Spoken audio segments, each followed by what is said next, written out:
چند لحظات میں نے سوچا ہے کہ ایسی تعبیرات میں ادا کر سکوں جس میں کسی کی توہین بھی نہ ہو اور بے جا تعریف بھی نہ ہو۔ بہرحال آپ آئے، تشریف لائے، بہت اچھا لگا۔ ایسے پروگرام ہونے چاہیے، بالخصوص اظہری صاحب کا لہجہ مجھے بہت اچھا لگا، اور چند ایک الفاظ بھی ہم نے سیکھے آپ سے۔ آپ کا برنامہ اچھا ہے، اور آپ کو یہ ذہن میں رکھنا چاہیے کہ آپ مدارس عربیہ کے لیے نکلے ہیں، تو آپ ایسی مصطلحات و کلمات کو یوز کریں، استعمال کریں، معذرت چاہتا ہوں، استعمال کریں جو مدارس عربیہ کے نام سے مطابقت رکھتے ہوں۔ یہ ایک تو چیز ہے۔ دوسرا یہ ہے کہ مثلا فرحان صاحب ہیں، یہ عربی انگلش بہت زیادہ استعمال کرتے ہیں، یعنی آپ ہمیں تربیت دے رہے ہیں کہ ہم نے استاد کیسے بننا ہے۔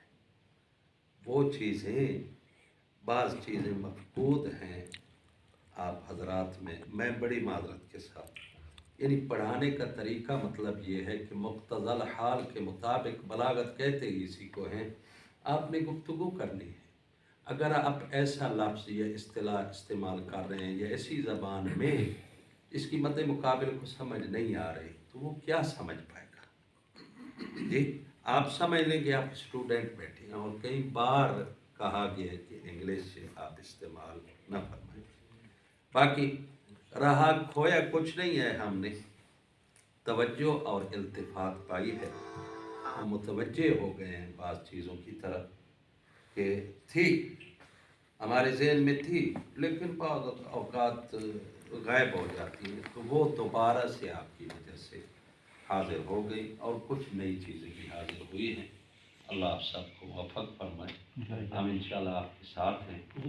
کبھی کوئی حکم ہو، میں شخصیت میں شبیر نجفی کہہ رہا ہوں، نہ کہ میں مدرسہ کی طرف میں موجود ہوں۔ باقی آغا صاحب نے جو مدیران کی بات کی ہے، اس کا بندوبست کریں۔ شکریہ، جزاک اللہ۔